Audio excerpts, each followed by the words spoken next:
What is up, everybody? It's Yes, up me, Marty. Duke Parlay, back at it again here on Lost at Sea, and you heard him. Here he is, the seventh person I think eliminated from the game this season. I'm here with Billy. Billy, what is up? How are you, man? I'm doing splendid, dude. I'm doing pretty good, man. I'm just living my life. Excited for Had a lovely Christmas. Excited for New Year's. Um, Very much in reflection of what's happened this whole year. Very grateful for everything that happened. Life's good. I'm stoked. You got any New Year's plans, Billy?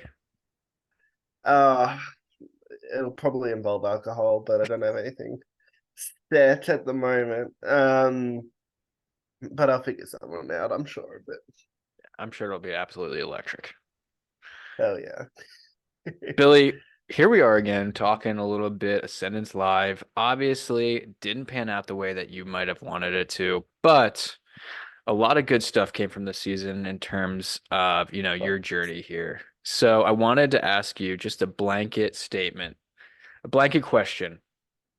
What was your favorite parts, going into this thing? And, you know, overall, what was I your feel like favorite? it's I feel like it's the obvious answer, but it's got to be just being able to do it with mom, 100 fucking percent. She's like the best mom in the whole. There's so many people say that. I'm sure of it. Maybe not. Maybe not everyone, but like the fact that like she agreed to travel halfway across the fucking globe to like play in this silly little game with me. Like I know she loved it. She enjoyed her time there. And being able to play with her and like for her to actually like sort of balance me out, balance my like sort of take me from here to here more times than I more times than I could have ever asked her for, and probably the amount of times that it needed to happen. Um I don't. Yeah, it just felt amazing, and of course, like seeing a lot of old friends, some new faces, everything like that. It's always about the people for me. Billy, it was so fun watching your mom and you play the game together. There were a couple moments that I mentioned on some of the recaps where you seemed a little bit flustered and she kind of calmed you down a little bit, and it was a Yeah, great working hundred relationship. percent.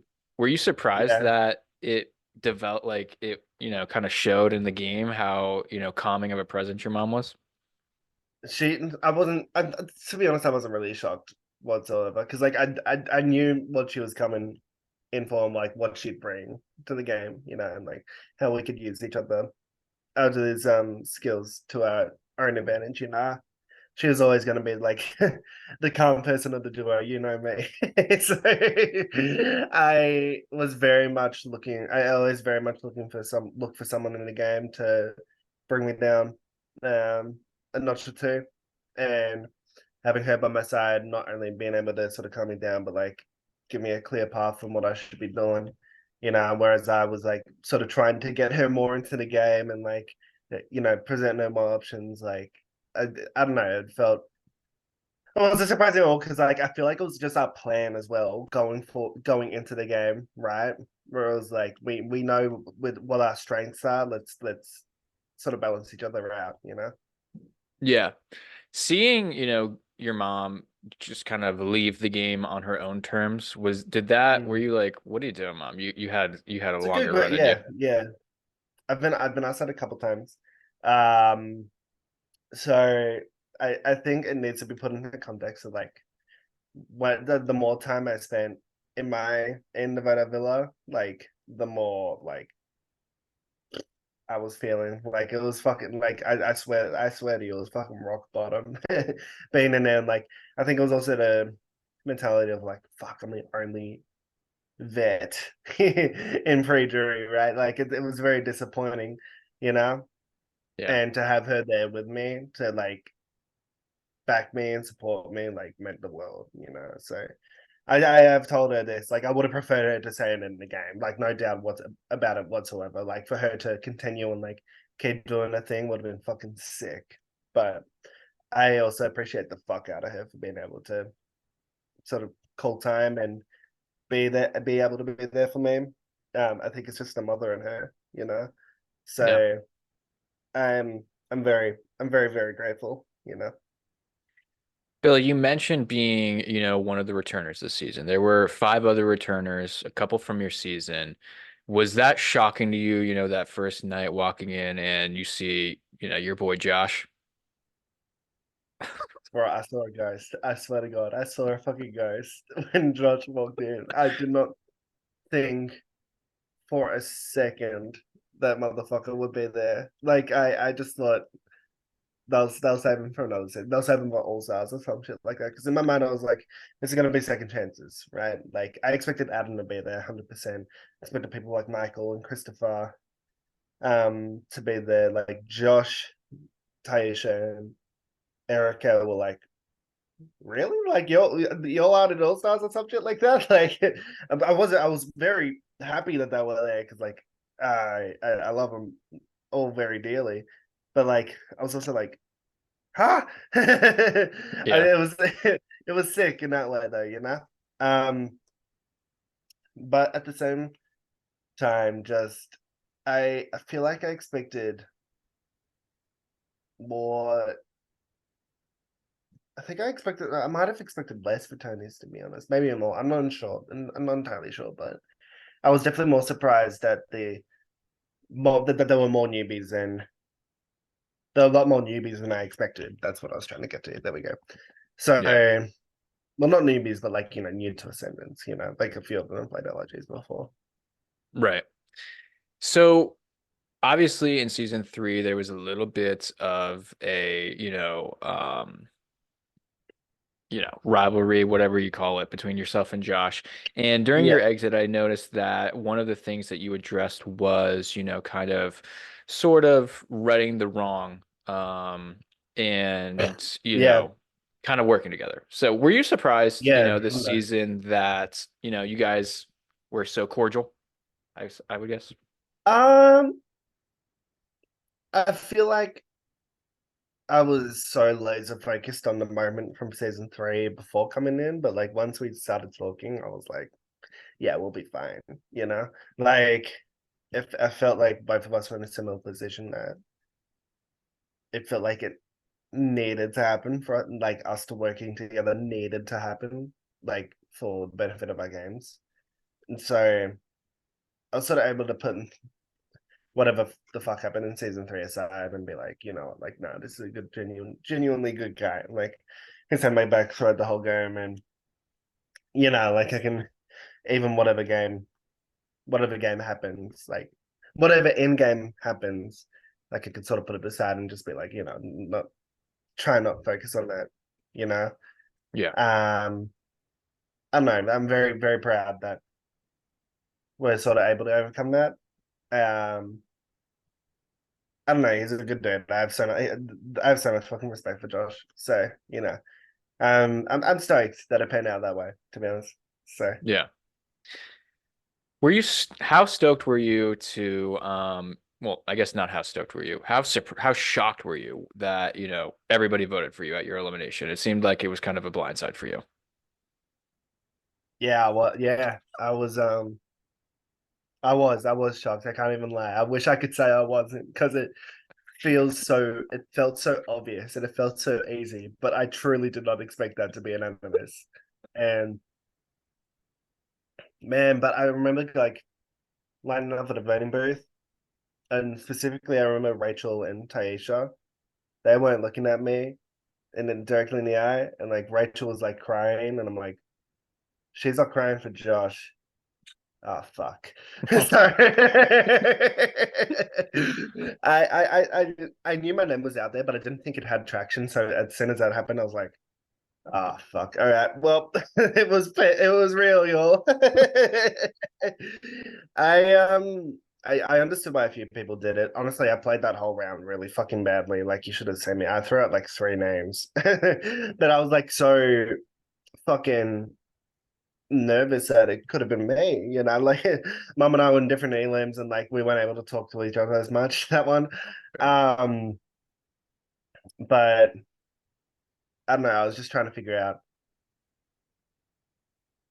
how the fuck am I gonna survive this? And I knew that season three was a rumor, so I was like, okay, let's take out one of season three. And not taking out Adam because I felt like we had this. I felt like we had this thing where I was like, we were both kind of fucked over season three, and pre-jury we shouldn't have been.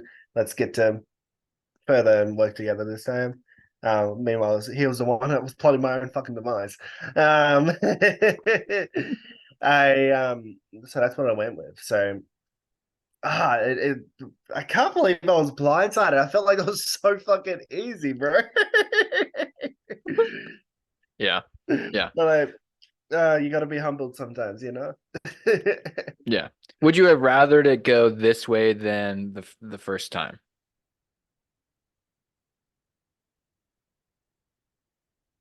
Both, but both sucked. Yeah, they're just kind of Both like sucked. equally sucked. Oh, look, my elimination in three was more iconic. I'm gonna be real, but I'm happier with the way I exited in four. Yeah. So I I don't know. I think I'm at peace with both right now. I don't want to relive it though. No, yeah. Yeah. Burn the tapes. Yeah, for sure. Mm. Um, Billy, you are one of the people that has gone into multiple buybacks. So you know, you went deep into both buybacks. Which one was more difficult, this time Mm. around or the first one? This one, 100%. And along with the brick, you only had one finger on it as well. There's a lot of more factors, and like mentally, I think I was a little more out of it than three as well. Three, I was so laser focused. Like I was like, there's nothing that's making me drop here. And this time around, I was like, oh shit, like sleep would be nice. Like I was like out of it, bro. I was so fucking out of it.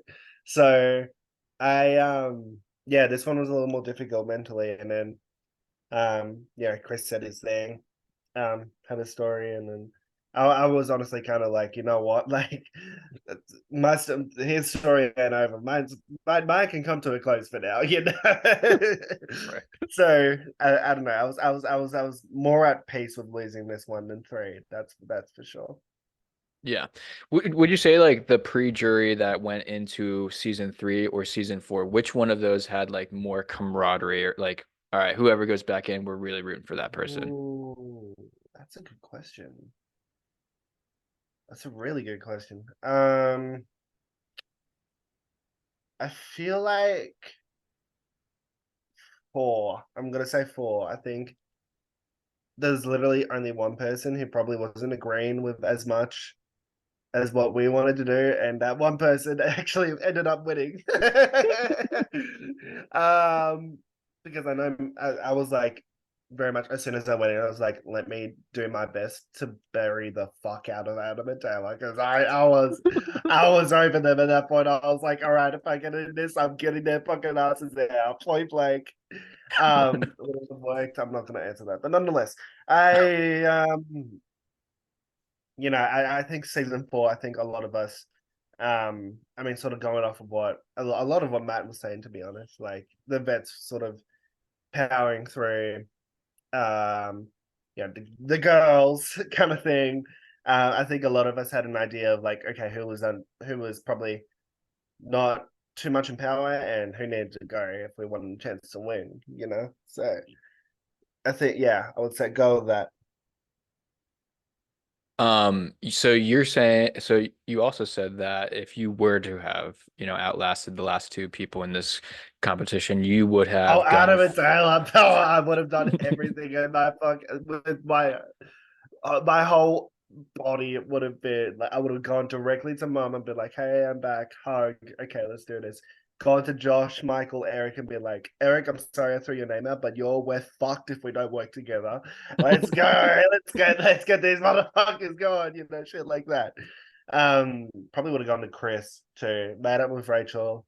Made up with Stacy, met up with Josh. And then I mean I knew that Taylor and Eli were roommates too. So I think that would have been the hardest part because I really wanted to work with Eli too. Not that man. So yeah, that's where I think that's where I would have been. Yeah. Billy, the last question I have for you is I remember distinctly, this was one of the preseason answers that stood out the most to me. Was when I asked you if, somebody from your past was in this season, and you had the opportunity to, reap some revenge on them. You were adamant that, you were going to go for them. At any point, would you have, tried to backstab Josh in this game? I mean, I tried. That's exactly. I tried to when I went home.